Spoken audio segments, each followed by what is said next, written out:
We're now ready to continue with working through the final exam review problems.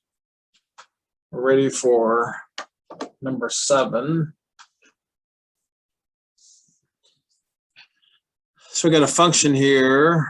So it looks like they're gonna critical points, which means maxes and min, intervals increasing, decreasing, then points of inflection and concavity.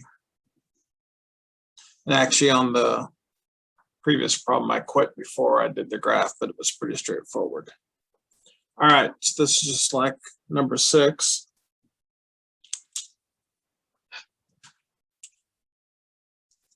So we'll do the first derivative stuff first.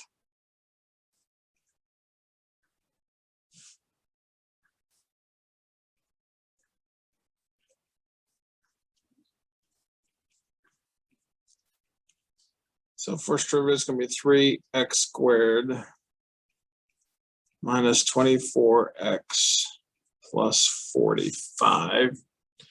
To find their critical points, we set that equal to 0 and solve it. Now in this case, I think I can factor out a 3.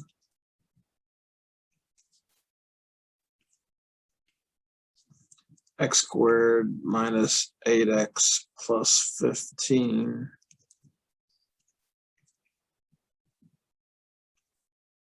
So basically we have 8 squared minus 8x plus 15 equals 0. And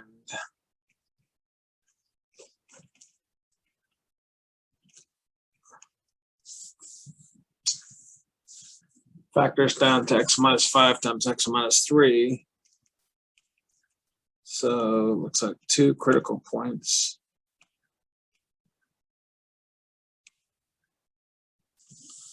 X equals 5 and 3. Now just to save time in the future, let's take 3, plug it back into the original equation, find the value of the function. 3 cubed minus 12 times 3 squared plus 45 times 3 plus 2. 27. So 9 times 12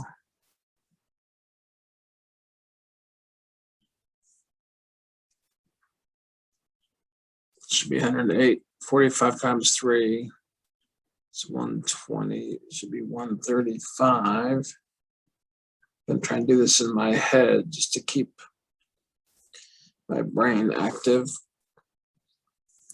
135 minus 108 should be 27. 54. So I'm saying 56. That actually looks correct. So we have 1 point is 356. Now I need to plug in G of 5. 5 cubed minus 12 times 5 squared plus 45 times 5 plus 2. 5 cubed is 125. 5 squared is 25. 25 times 12, I think is 300, but I'm going to check that.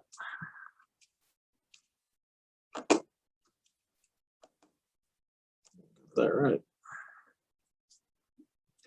45 times 5 should be 225.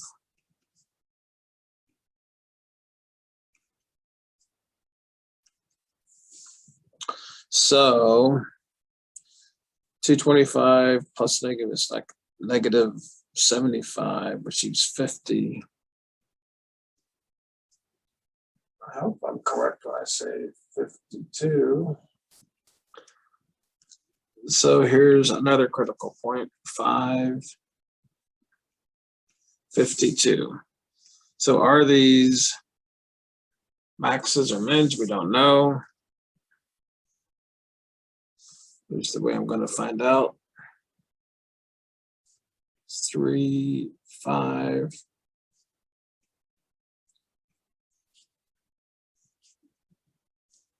Three regions.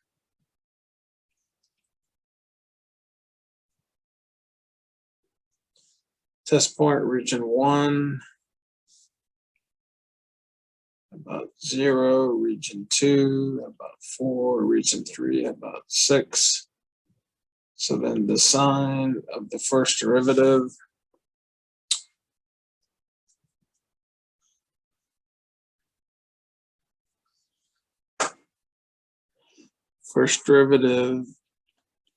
is 3 times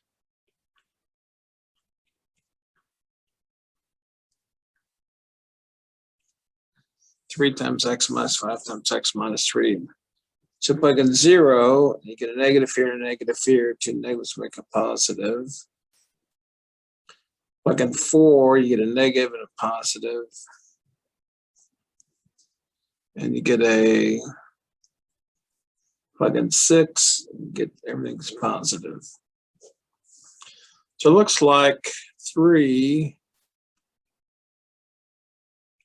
is the maximum, 5 is a minimum, increase, decrease, increase.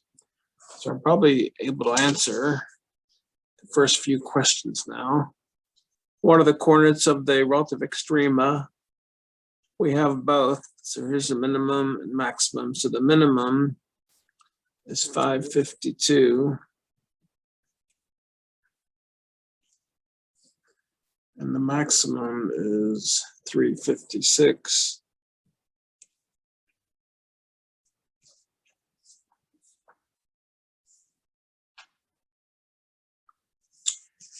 It probably has a question about increasing, decreasing. On what intervals? So I have 2 increasing and 1 decreasing. So increasing, negative infinity to 3. And 5 to infinity. Decreasing, it's like 3 to 5.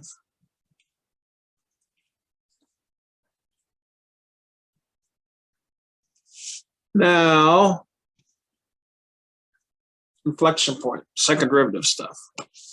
So let's go back now and do our second derivative. So here's our first derivative. Let me write it down. 3x squared minus 24x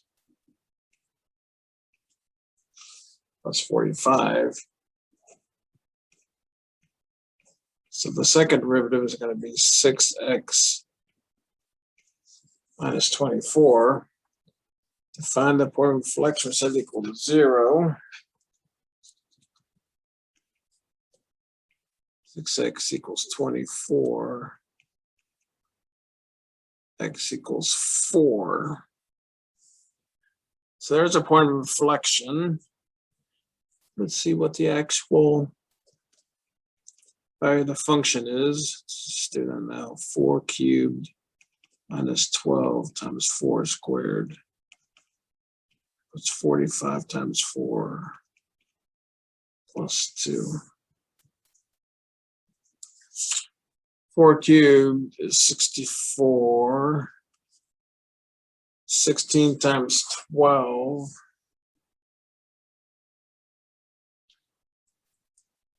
Not sure what that is. Better be sure.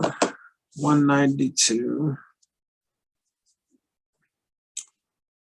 160 should be 180. 45 times 4 plus 2. That's negative 12. 52. 54.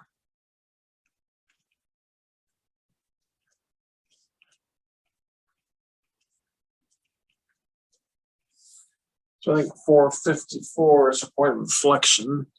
Now, which side is concave up and which side is concave down?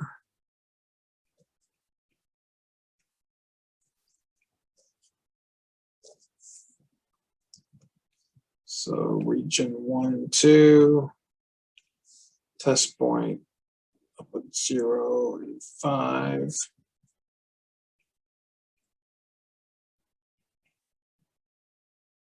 I guess I should call it G. So the second derivative is 6x minus 24. I put in 0, negative. Looks like region 1's concave down.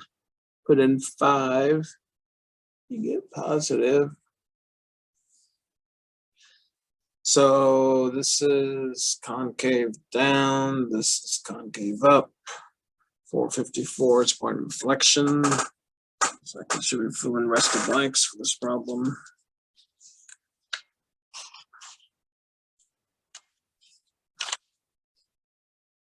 So points of inflection, 454.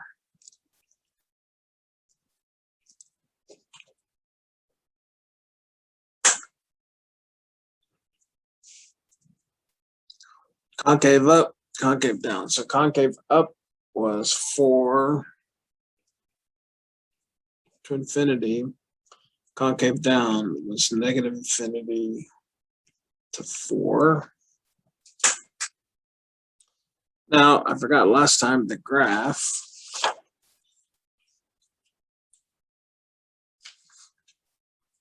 Should be pretty easy to figure out. I've got a minute 5. That's a minute 5. That's definitely not a minimum. That's not a minimum. So it's this and this. They look about the same except for the height of the maximum. And my maximum point is 356. And here it's got like, I think it's got to be this one, which is A, which is correct.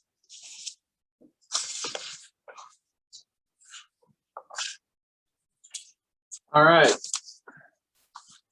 Now, number 8. Something a little different.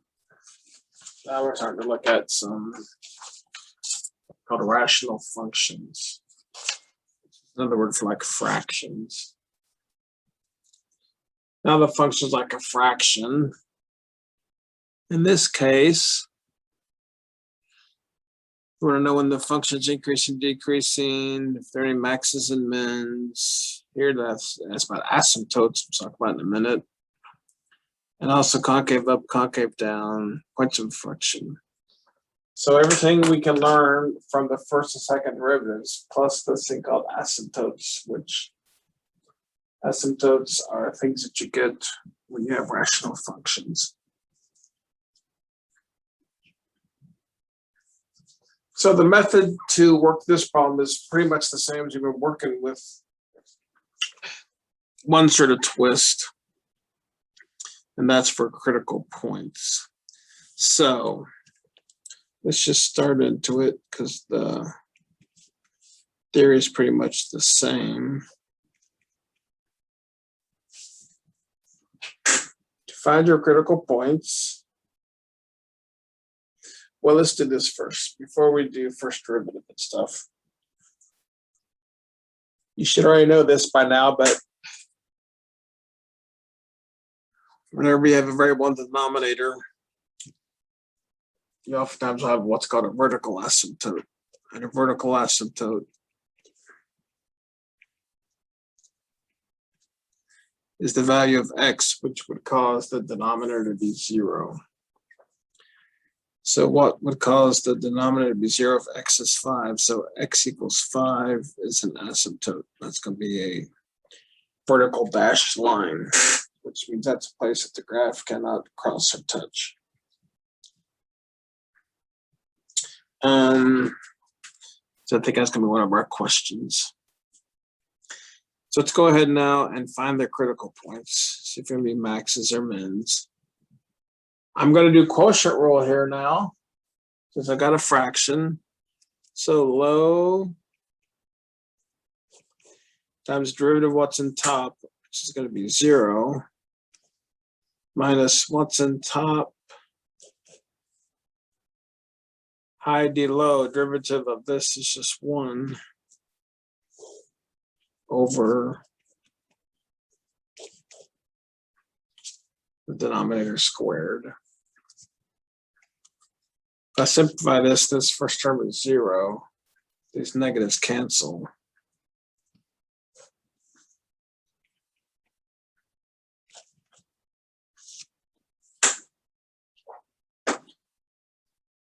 Now, to find critical points, I would set this equal to 0, but the way this math works out, there are no critical points. I mean, that could be maxes or mins. However, even though there are no critical points, whenever you have rational functions, you always have to break your graph up into regions. Up until now, we just looked at critical points. But when you have rational functions, you also have to take into account the values of x that cause the denominator to be 0. So when x is 5, that would cause the denominator to be 0 of my first derivative, and therefore I mark that on my chart, and that breaks it up into 2 regions.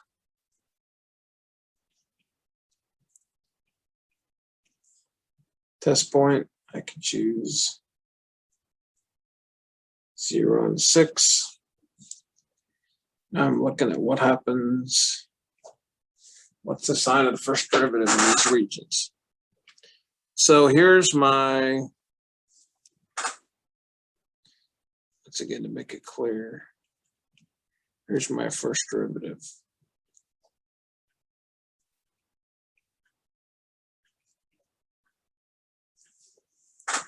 I put in 0, well, this is squared, this is always positive.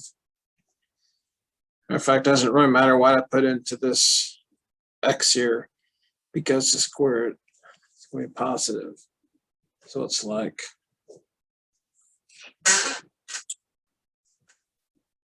both regions are increasing, positive, first derivative.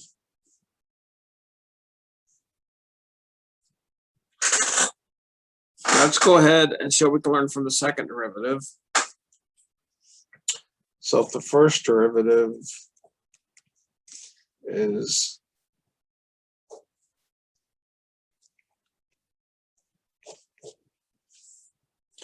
just for fun,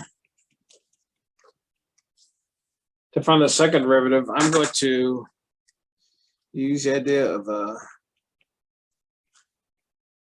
negative exponent, rewrite my first derivative. So when I take my second derivative, I can use like the chain rule. So you get 3, -2 comes down front, rewrite the parentheses, subtract 1, multiply by the derivative of what's inside. Basically, I have -6 over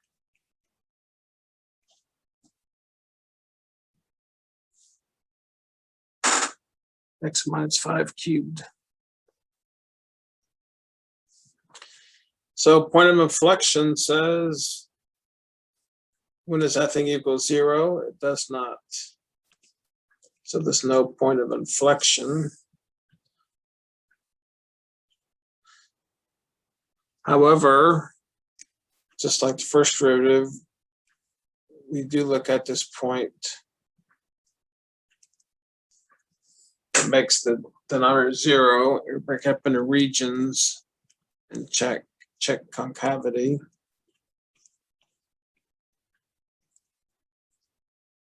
So 5, so we can go 0 here, 6 once again. Now the second derivative. Here's the second derivative. When I put in 0, this denominator is still negative. Negative never is a positive. So it's like concave up. I put a 6 in here. Denominator's positive. The top is negative. Overall, it's negative. So it's concave down. Now I should be able to answer all the questions. Oh, except I probably need to figure out. Well, I don't have any points. I may need to do that. Let's see. On what interval is the function increasing and decreasing?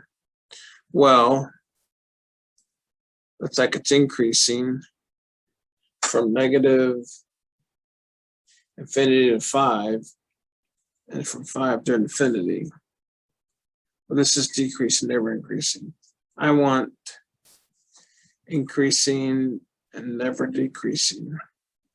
So negative infinity to 5.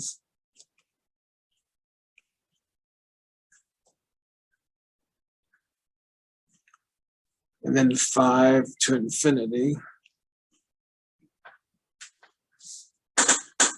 Check, make sure I'm on the right track.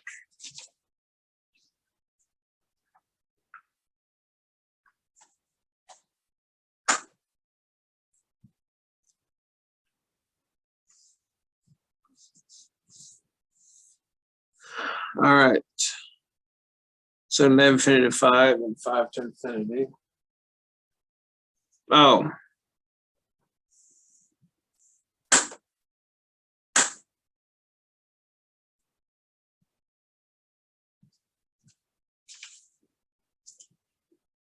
Yep, okay, that's correct. So far, so good. And then relative extrema, there are none. Remember, there were no maxes or mins. Vertical asymptote. This was a vertical asymptote, x equals 5. One vertical asymptote. That's the equation of a vertical line.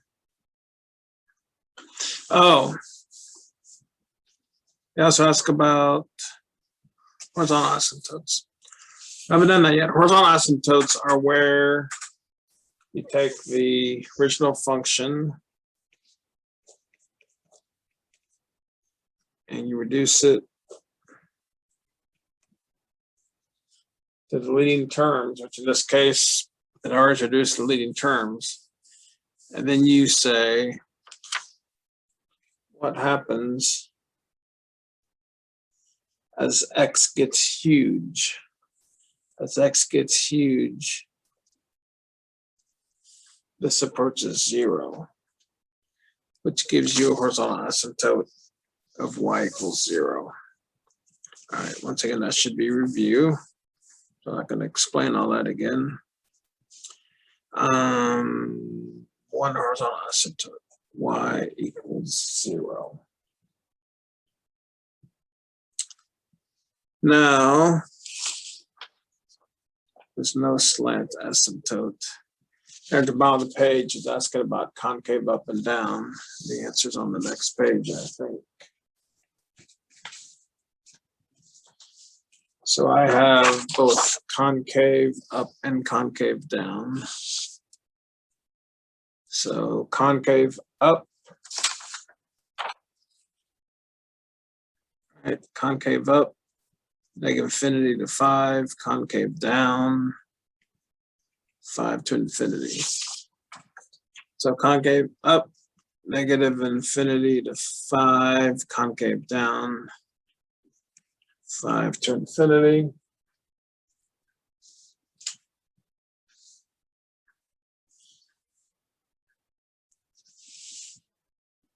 Point of inflection. There is no point of inflection. Oh, here's something I didn't do yet. X and Y intercepts. Let's do that real quick. X and Y intercepts is once again based off of the original equation.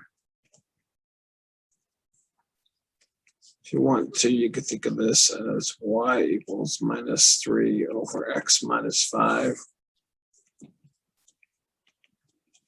The x-intercept is when you set y equal to 0 and you solve this equation.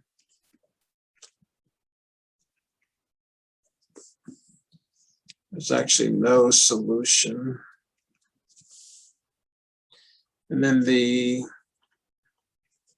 y-intercept is when you take this equation and set x equal to 0.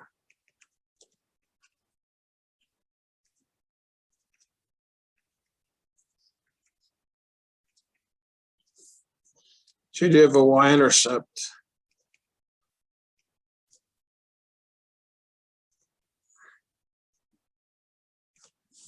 See how they ask for it. Type an ordered pair. So the ordered pair would be 0, 3/5.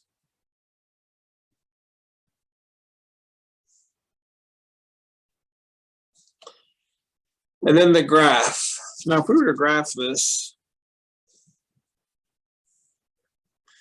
we said we had a vertical asymptote at 5.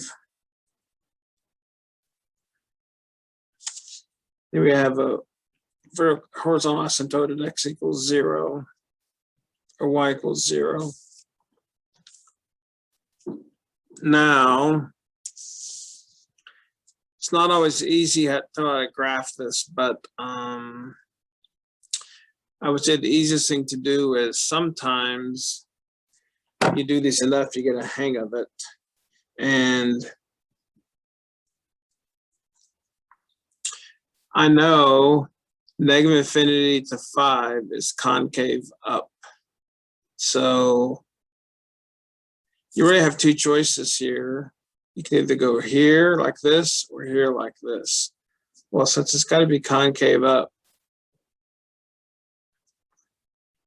first it's going to be that, and then concave down.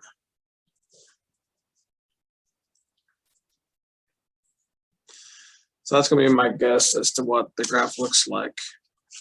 And we'll see if that's one of the choices. First of all, that's not the correct vertical asymptote. And that's not correct. It's got to be this one or this one. And it looks to me like it's got to be C. All right, so that was a rational expression. Little tricky. And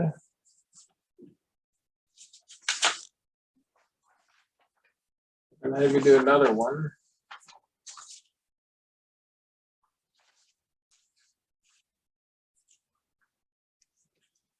Some paper.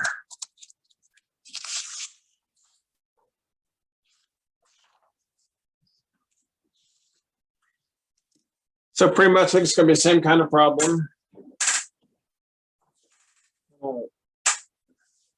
So now that I know better, I'm going to, from the start, figure out intercepts, asymptotes, and then we'll do first and second derivative stuff. So I think they're going to ask all the same asymptotes, intercepts. Yep. So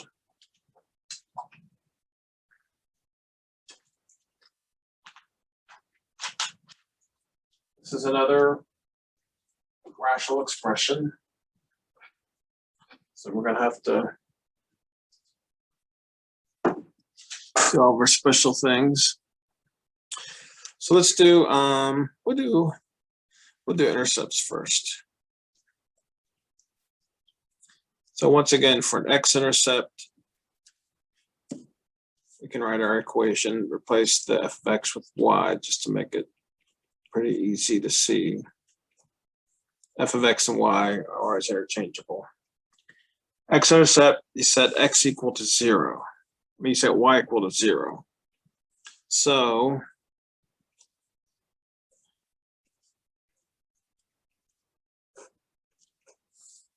and we solve this. Now, if we multiply both sides by x, you get 0 equals 7x minus 1. Now, if we solve for x, add 1 to both sides, divide by 7. You actually have an x-intercept of 1/7, which as a point, you say it's 1/7 0. So we get ready to create our graph. We're going to plot the point 1/7 0. Y-intercept, you do the opposite. You set your x is equal to 0.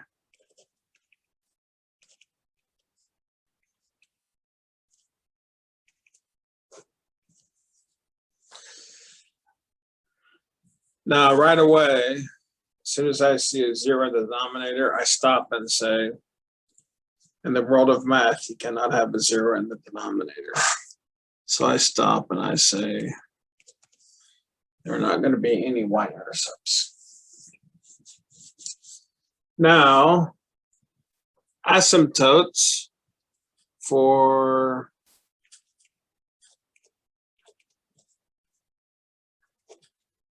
vertical asymptotes, if there are any variables in the denominator, you see what value of x would cause the denominator to be 0.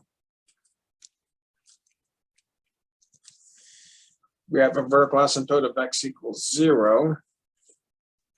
Now, for horizontal asymptote, you reduce down to leading terms. These are already leading terms. Well, sorry, it's not actually leading terms. You get rid of the -1. The x's cancel. So I actually have a horizontal asymptote of y equals 7. All right, so now we're going to go see if we have any maxes or mins and find regions of increase and decrease. And we get that by figuring out the first derivative. So, first derivative stuff we can learn. Let's rewrite the function. Now, you know what? I could use quotient rule here, but you know what I could do? We learned I could break this up into 2 fractions. I'm not the biggest fan of the quotient rule. Just for fun, I'll break this up into 7x over x minus 1 over x. 7 minus, let's do it this way.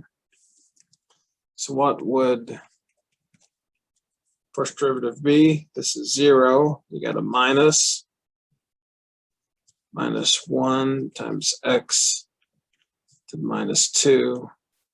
So you got 2 negatives, make a positive. Looks like the first derivative is 1 over x squared. Now to find critical points, you set that equal to 0, but there's no way, there's no value of x that I can solve for. So no critical points, which means no maxes or mins. However, I can find regions of increase and decrease because at 0, remember, we still have to do our little chart here based upon whatever the vertical asymptotes are.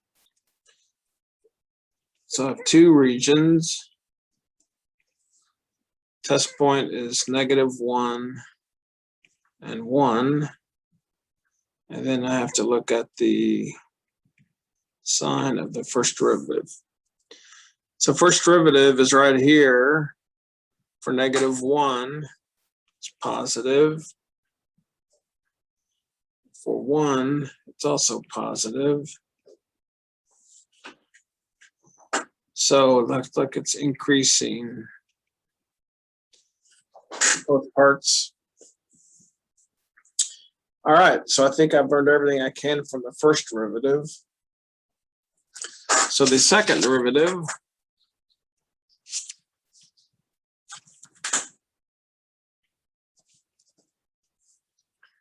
well, the first derivative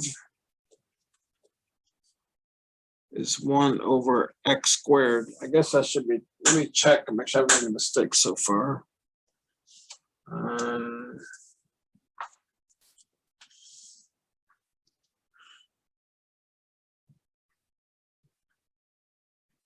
So y equals 7. All right, I think so far so good. Now the first derivative is whatever x squared, so I'm going to change it to, so now I can take the second derivative, -2 x to the -3, which is -2 over x cubed. Point of inflection is when this thing equals 0, which it's never going to do. So no point of inflection. However, I can look for concavity. Once again, it's at 0. I have 2 regions.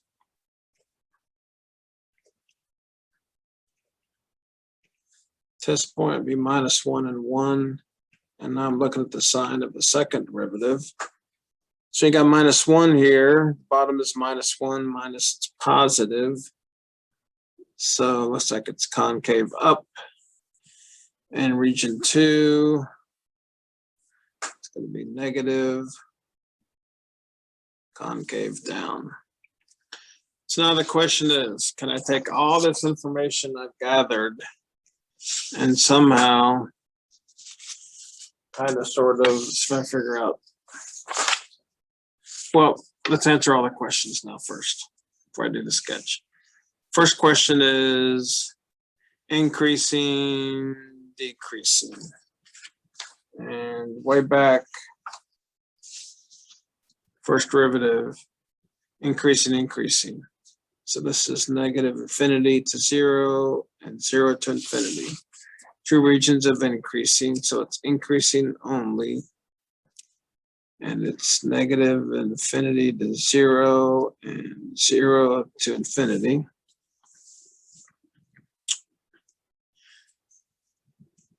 Relative extrema, there are no maxes or mins. Vertical asymptote, there was a vertical asymptote. X equals 0. Horizontal, y equals 7. So the vertical is just 1. X equals 0. Horizontal, there's 1. Y equals 7. Matter of fact, we can start to sort of sketch some of that stuff in to help us figure out our graph.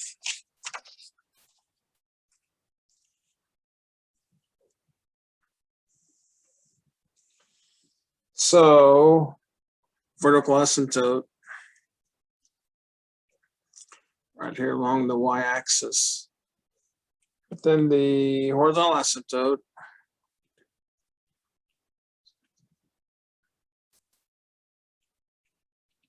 it's like that.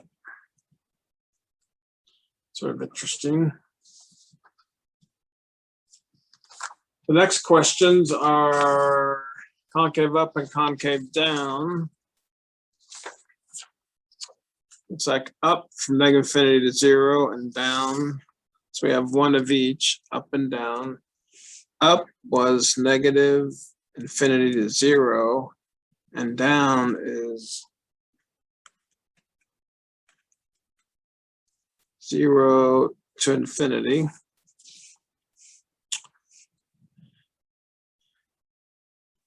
there is no point of inflection. Intercept, we said there was an x-intercept of 1/7 0, which if we look at our graph, we can plot that point. 1/7 0. So it's about right in here.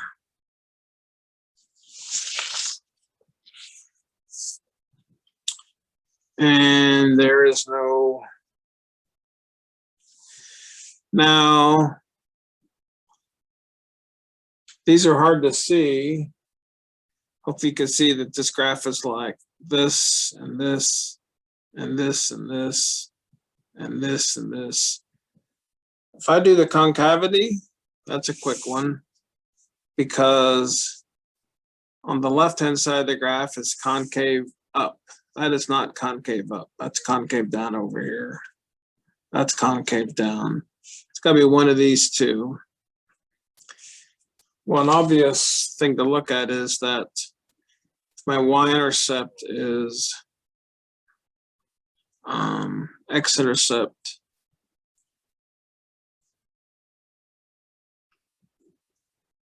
actually, easiest thing is to look at, how about the horizontal asymptote?